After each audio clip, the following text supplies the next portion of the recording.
Now some time passes. The engagement has already taken place, but Imam Ali has not moved to this house with Lady Fatima. So Ayman, according to some hadiths, she goes to the Prophet. She tells him, Ya Rasulullah, don't you want to make Khadija happy? When the Prophet hears the name Khadija, he breaks into tears. He says, Khadija is one who was always with me. When people denied me, she gave me. When people abandoned me, she stood by my side. When people deprived me, she spent her wealth.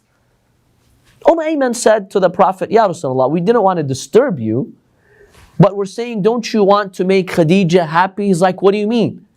He's like, have your daughter Fatima now move with Ali ibn Abi Talib alayhi salam. Let them move, let the wedding take place. The Prophet ﷺ says to Ayman, according to this hadith, why doesn't Ali ibn Abi Talib tell me? Ali didn't come and tell me that he wants to move in now. So Ayman tells the Prophet, Ya Rasulullah, he's embarrassed, he's shy. Out of modesty, he did not come and tell you, but he has expressed his interest to now have the wedding and move into the house. So the Prophet ﷺ tells them, go get Ali ibn Abi Talib. The Imam ﷺ comes. The Prophet tells him, Ya Ali, is it true that you have now the desire to move to the house and you want the marriage to take place, the wedding to take place? He said, yes, Ya Rasulullah. So the Prophet ﷺ, in that case, he says, okay, let us prepare for this wedding, and tomorrow night we will have a banquet, a dinner to invite the people, and then after that you will move into your house. Notice, when the Prophet realized that Imam Ali and Lady Fatima were ready to move to the house, he did not take weeks and months and months and months to prepare for the wedding. One day, Imam Ali tells him, I'm ready to move. The Prophet says, tomorrow we're having the wedding. What can we learn from this? Today, do you know how much we spend on weddings? Tens of thousands of dollars, months and months of preparation. I'm not saying no one should have a nice wedding. It's a very important day in your life. That's fine. You should enjoy it. But just remember that spending on your wedding, having a fancy wedding, does not guarantee that you will have a wonderful marriage. Does not guarantee that you will have a blessed marriage. In fact, from what I've seen in the community, the fancier the wedding is, the more preparation, the more problems later. Let Allah bless your marriage. Make it simple. Why need 8 months of preparation and arrangements? And you and your parents and your in-laws and family, they spend, hundreds of hours just for a wedding. Why? Keep it simple. Doesn't have to be that fancy. The sunnah, yes, is to have a banquet, is to give a dinner, but keep it fancy. And here is the messenger of God. 1 day of preparation, 1 day. Learn from the Prophet ﷺ.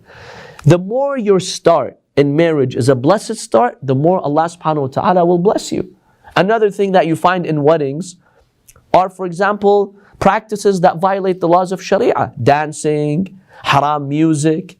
And some people will tell you, say it, come on, it's my day. Don't ruin the fun for us by telling us this is haram and that's haram. My response to that is that this day, which is the most significant day in your life now, if you start this life in God's disobedience, do you think Allah subhanahu wa ta'ala will really bless your life?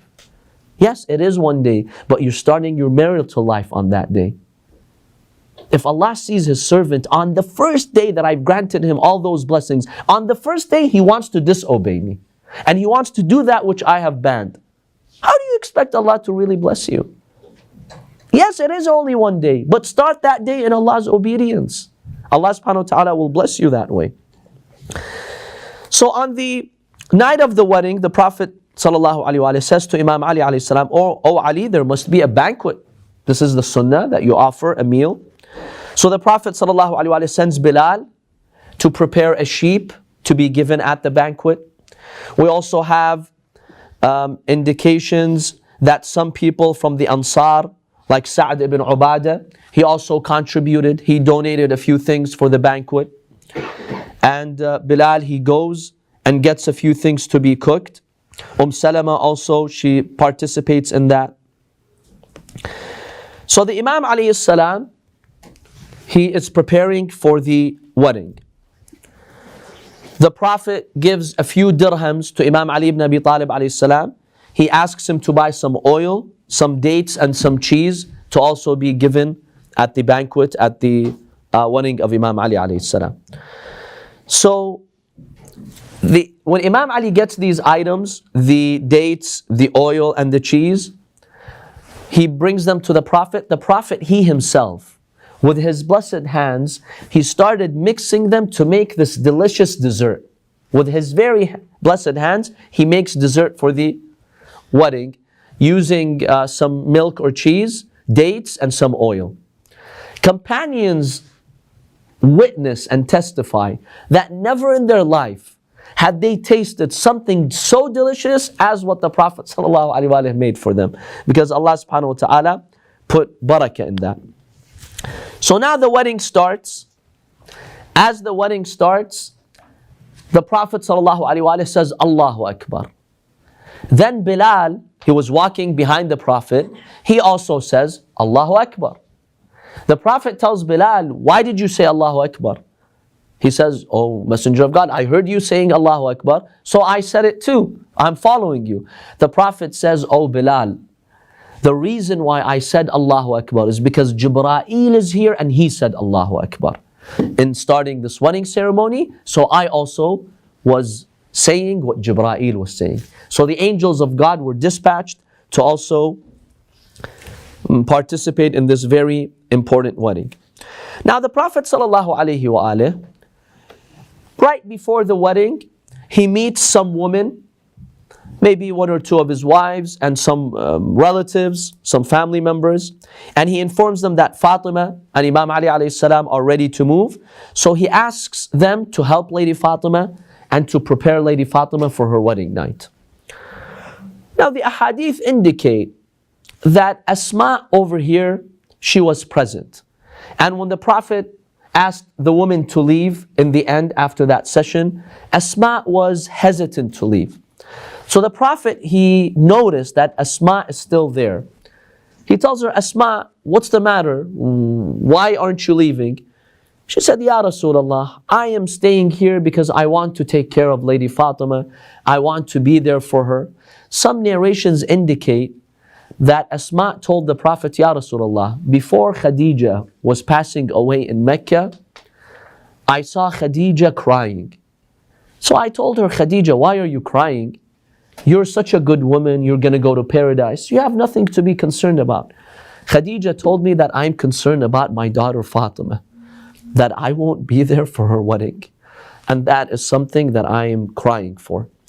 So Asma says, I told Khadija, I promise you, if I'm alive, I will be there for her. And the night of her wedding, I'll take care of her. Because Khadija had told her, every girl, on the night of her wedding, she needs someone to discuss some things, and I'm not there for her. So Asma, she promised to fulfill that role.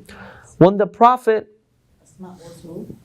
we'll talk about who exactly this Asma is, but the narrations indicate Asma bint Umays, who later would be the wife of Imam Ali alayhi salam. That's after, of course, Lady Fatima alayhi salam passes away. So Asma tells this to the Prophet. The Prophet cries when he sees how loyal she is and how concerned she is about Lady Fatima, and he makes a beautiful prayer for her.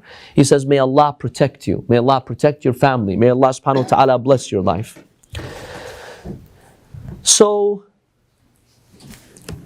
we find that the Prophet sallallahu alaihi wasallam does ask those women to take care of Lady Fatima alayhi salam. Now, when the day of the wedding has arrived and they're walking to the mosque of the Prophet, and then they want to take Lady Fatima alayhi salam to her house, we see that the Prophet sallallahu alaihi wasallam, he himself has Lady Fatima ride on the naqa, on the she camel. She was on the camel. The Prophet ﷺ was walking with Lady Fatima, guiding her. Also Salman, he was present at this time, and he was walking to the right of the camel. And then we also have Hamza, the uncle of the Prophet ﷺ. He was also walking in this procession. Remember, this is the bride. The Prophet now wants to take the bride to the house. That's after giving food and after giving a meal to all the people in the mosque of the Prophet and in surrounding areas. They're now taking Lady Fatima ﷺ to her house. So the Prophet is there, Hamza Sayyid al-Shuhada is there.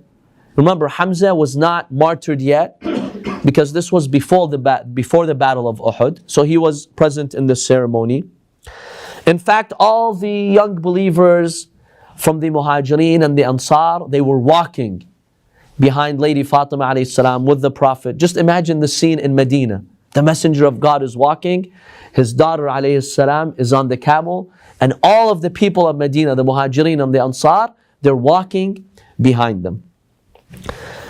At that time, we find that the Prophet ﷺ ordered Banat Abdul Muttalib, the daughters of Abdul Muttalib, so basically his aunts and relatives. He told them, and also the women of the Muhajirin and the Ansar. This was a command to the woman to surround Lady Fatima alayhi salam in this procession before she would go to her house, and to also recite lines of poetry. But the Prophet did tell them, whatever you recite, it should be haqq. Recite that which is acceptable and nothing that would anger Allah subhanahu wa ta'ala. So we have companions who narrate that this is exactly what happened. These women were surrounding Lady Fatima and they started to recite these beautiful chants or these lines of poetry. For example, Salama, she made a poem that consisted of 5 or 6 lines praising Lady Fatima alayhi salam. Even sources indicate Aisha, she made a few lines of poetry to honor Lady Fatima alayhi salam and to highlight her status. Hafsa is also documented to have said a few lines of poetry. In fact, the lines of poetry that she said are very beautiful lines. I'll share with you some of them. She said, "Fatimatu khayru nisa'il bashari, wa man laha wajhun ka wajhil qamari." Fatima is the best woman out of all people, and she has a face that looks like the moon. فَضَّلِكِ اللَّهُ عَلَى كُلِّ الْوَرَى بِفَضْلِ مَنْ خُصَّ بِآيِ الزُّمَرِ. Allah has given you a status. Allah has preferred you, favored you over all creations. And Allah has revealed verses of the Quran in your honor. زَوَّجَكِ اللَّهُ فَتًى فَاضِلًا أَعْنِي عَلِيًّا خَيْرَ مَنْ فِي الْحَضَرِ. Allah is the one who made you marry a very virtuous young man. I mean Ali ibn Abi Talib alayhi salam, who is the best person present over here. فَسِرْنَ جَارَاتِي بِهَا إِنَّهَا كَرِيمَةٌ بِنْتُ عَظِيمِ الْخَطَرِ. So we find that these women were reciting these beautiful lines of poetry. Now some people, they take the following stance. They say, look, you have women here singing, and the Prophet sanctioned that and he approved that. And then some of them even, add exaggerations to that. There was music and singing and whatever it is. That's not the case. In the wedding of Lady Fatima alayhi salam, there was no singing. They were just reading lines of poetry, praising Lady Fatima alayhi salam, and everything they said was in truth.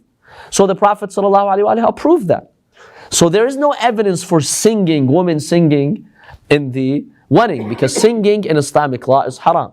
So that's not any evidence. So now we see that this parade over here, let's call it, the Prophet is participating, is guiding Lady Fatima to her house. So where do they take her? They take her to her house. Where was her house? The house of Lady Fatima alayhi salam was right by the mosque of the Prophet. To the eastern side of the Prophet's mosque was the house of Lady Fatima alayhi salam, and really it was a room. And it lied at the heart of the Prophet's rooms, because the Prophet had a number of rooms for his wives. The house of Lady Fatima alayhi salam lied at the heart of those rooms. Some sources indicate the house of Fatima had 2 doors. One door would open directly into the mosque. If If you were to open it, you would be actually in the mosque of the Prophet. So the house of Lady Fatima was wall to wall when it comes to the mosque of the Prophet. And there was a second door that would lead to the street. However, a number of our scholars, upon analyzing the logistics of the room of Lady Fatima, they have said that it actually had only one door, not two doors. And that door was through the mosque of the Prophet.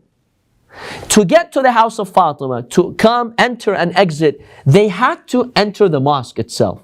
So the only way to go to their house was through the mosque of the Prophet.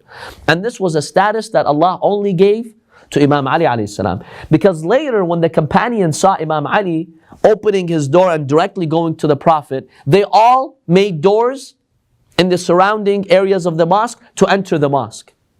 Because they would build their rooms around the mosque of the Prophet. So they opened the door to go into the mosque. Allah sends revelation. O Prophet, tell them all to close their doors. No one has the right to enter the mosque directly from his house. They should go from the street and then enter from the main doors. So the Prophet made that command. There was a big fuss. They told him, that's not fair. How come Ali ibn Abi Talib alayhi salam gets to keep his door open? The Prophet actually goes on the pulpit. He gives a sermon and he says, I understand that there's opposition to what I said. There's commotion. But let me tell you something. That's not my decision. I did not decide that Ali gets to keep his door open and he can enter and exit whenever he wants from his door. That's the decision of Allah subhanahu wa ta'ala. That's the decision of God. Only He is allowed to go from his room into the mosque and then leave. As for all of you, your doors have to be closed. There was also another technical reason, because sometimes these people would be in the state of janaba, and then for them to enter the mosque and then to leave, Allah did not want them to do that. Only Imam Ali alayhi salam was granted that exception. So the room of Lady Fatima alayhi salam was to the eastern side of the mosque. To the north of it was the room of Aisha. To one side of it was the room of Salama, the wife of the Prophet. So on one side you have the mosque, like if you were examining the eastern and western wall.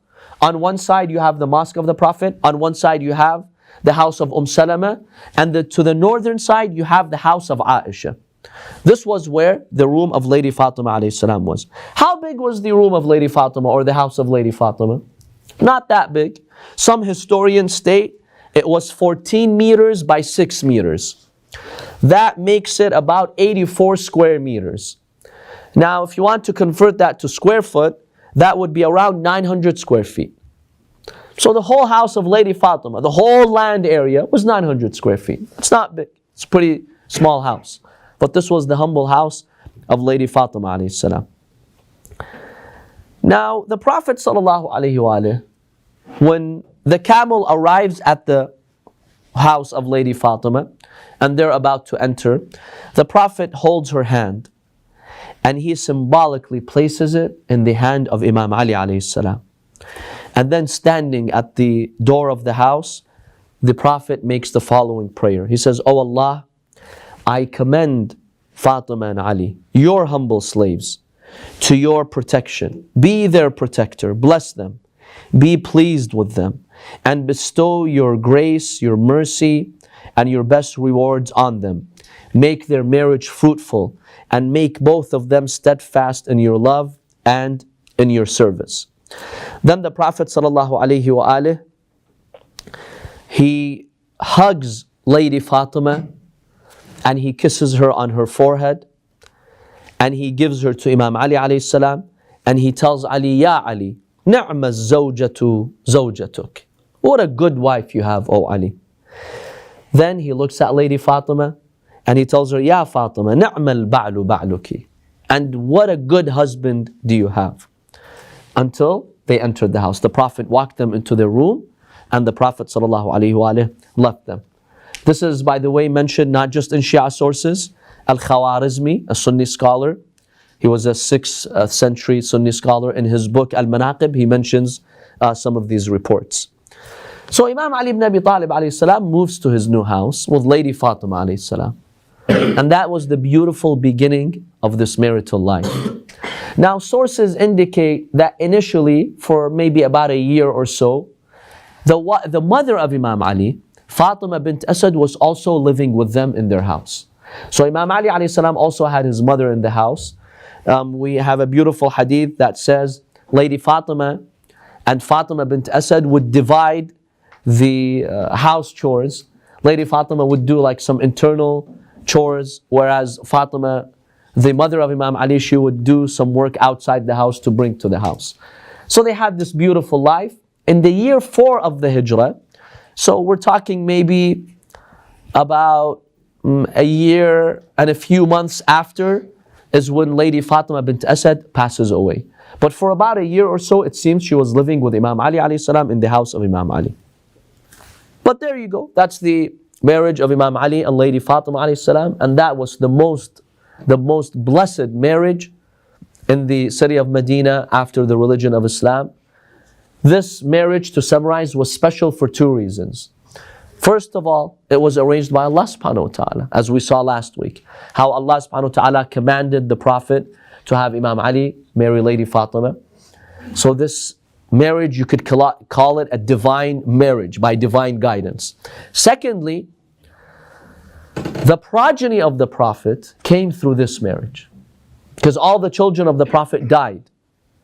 And the only progeny that he had, the only grandchildren that he had, was through Imam Ali and Lady Fatima alayhi salam. So really this was the most blessed house in the religion of Islam, of course after the Prophet's house. The most blessed house was this. In the future we'll see how the Prophet would treat the house of Lady Fatima. One hadith states, for 6 months, every single day in the morning, the Prophet ﷺ, as he's going into his mosque, he stops at the room of Lady Fatima. And he would say, Assalamu alaikum, O people of the house. Allah has purified this house. For 6 months, the Prophet does this every day in front of the companions. In fact, we have reports that state when the Prophet would enter the house of Lady Fatima, he would seek permission. Even though the Quran says if you go to your relative's house, your family, you don't need to seek permission. Now, just be concerned about the culture that you live into. You don't want to storm into somebody's house, they'll think you're a thief. But in Islamic law, you don't need permission. If you're going to your brother's house, you can enter. As long as, of course, you're not disturbing them, but you can enter. This is a verse in the Quran.